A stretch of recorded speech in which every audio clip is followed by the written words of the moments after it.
The Holy Spirit and your spirit is the same. You get that, right? In God's eye, now, does that mean you can't grow, you can't develop? No, you can. But in God's eyes, you and the Father, remember what Jesus said? I and the Father are one? Well, you and Jesus are one. Spiritually, you're perfect. It's the mind and the flesh that has to be dealt with, right? Your spirit was created brand new. Now, I don't want to get into all that, but we can shove things down our spirit and plug it up. If you get healed by somebody else's faith, or by somebody laying hands on you, then you say, Lord, what word am I standing on going forward? Sometimes you could get healed and maybe the effects of it are a little bit less and a little bit less, because sometimes they're healed as they went, and that's okay. I mean, I love the way Keith Moore describes it. He said, let's believe that you don't get any worse. So he took a day, 2 days, 3. So a week later, he wasn't any worse. This guy who's praying, I'm like, that's a victory, right?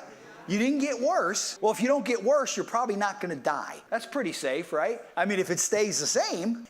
But the point is, today, you're better than you were yesterday, even if it's just that much. I've used this analogy before, but I haven't been able to do planks as much as I'm going to start doing them again.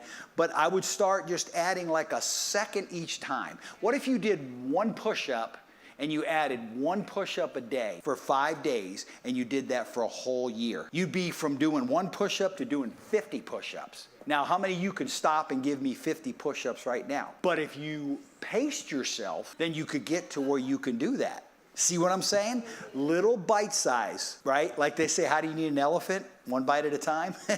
But you got to start where you're at and just be honest with yourself and locate yourself, okay? And God knows that. He knows, and I've told him that many times. You knew what you were getting. You took the deal, so deal with it. You knew how impulsive I was and how this and that. It is what it is, right? He took the deal, so let him deal with it, right? He's big enough to handle us, right? Let me say this. When you confess that sin wasn't when he found out about it. That'll sink in on the way home. No, that's when you got rid of it. God's not shocked by anything we do. You've never heard Jesus say, boy, that's a new one.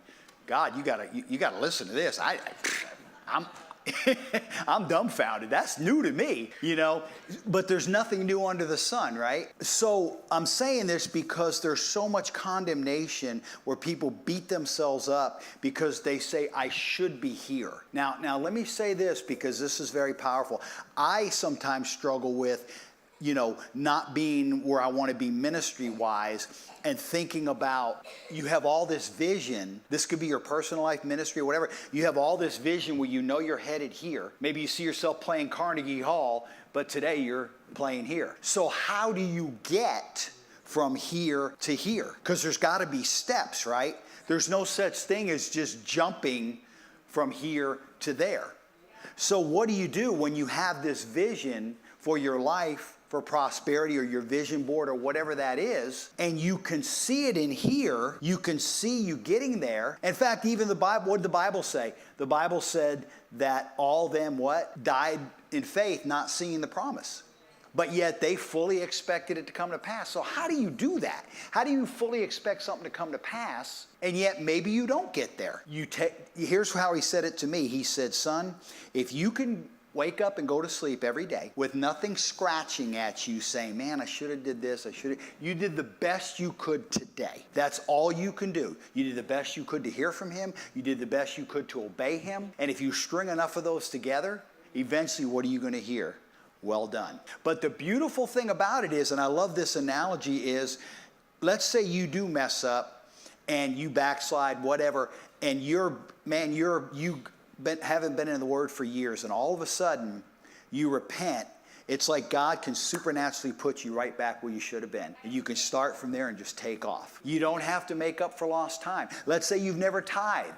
God's been dealing with you, and you never start today. Just say, okay, from this point on, everything you bring me 10% is going to you. That's simple, right? Again, I'm going slow here because there's so many people that are dealing with with condemnation and they're beating themselves up because of what they should be. So here's my question. What you should be based on what? Where did you come up with that idea? Have you ever done this? I have, man. You think, you want a certain product or you want certain something, and you think, well, this is simple. I should be able to boom, boom, boom. And then you start looking and it's like, some kind of a certain screwdriver maybe. And you're like, it doesn't exist. You're like, you think with all our inventions, this stupid thing should exist, right?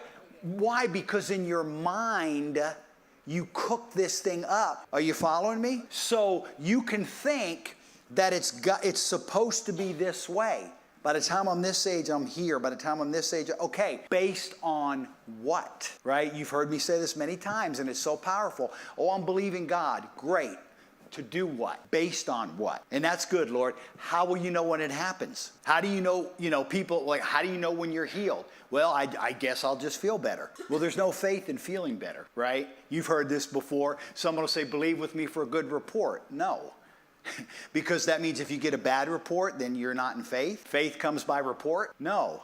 Faith comes by hearing the report of the Lord, not the report of the doc. So I'm saying all this because if you get your hopes in a report being good, then if the report's bad, does that mean you didn't get it? Is faith manifestation? Manifestation means it showed up.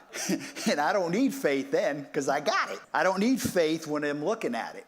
No, you need faith to take the place of the thing before the thing shows up. Is this too simple? See, faith is the substance of things hoped for, the evidence of things not seen. So faith takes the place of the thing before the thing shows up. But if you don't have faith for the thing before it shows up, it ain't gonna show up. See, that's where people miss it. They think it's just automatically gonna happen. But there's certain things, if you don't do this and this and this, you're not gonna be mature and developed enough to go here to get the thing. So you're gonna have to walk this step and this step. So many people, there's 19 steps they should have taken to get here, but they're still back here. So what do? You say, Father, forgive me. I'm sorry for these preconceived notions that I didn't get from you. Where am I at, Lord? Show me.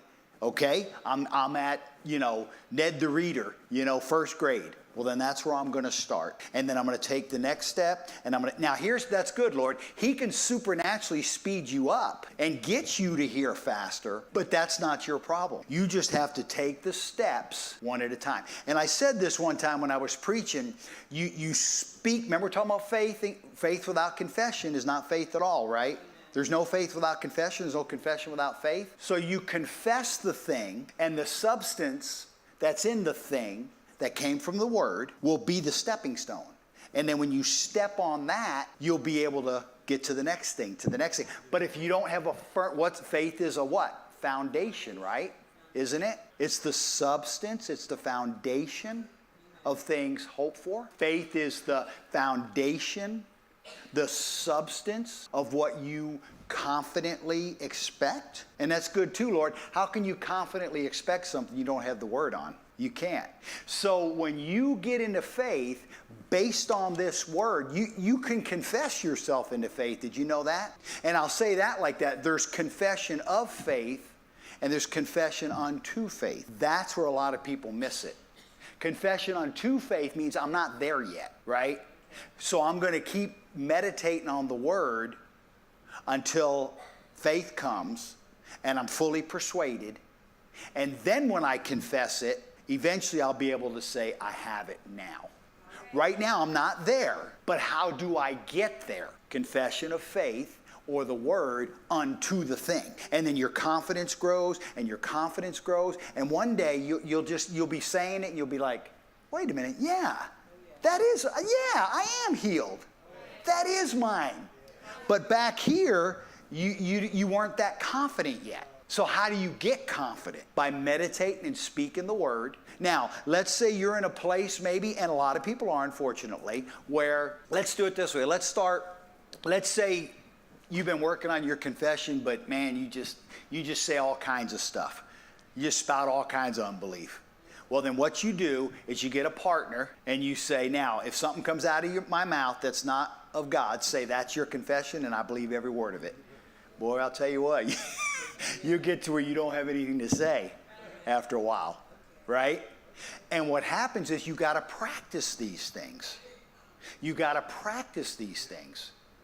And ask the Lord to put a watch over your mouth, keep the door to your lips, and he can let you know what you're saying. And you can say, ooh, it's a miracle I haven't died yet. Right? Saying all that dumb stuff. And listen, God's not going to just reveal it all to you because it would overwhelm you. Right? Think about it. If he showed us all our dumb, stupid things we do, you just say, forget it. I'm done. I can't, right? I can't handle it. You know? You just put me in a rubber room. It's too much. So he gives you a little bit at a time what you can handle. Right. And then remember what I said before? And you keep confessing it, and you step on the next thing, and you step on the next thing, and pretty soon you're like, wow, I'm not even the same person.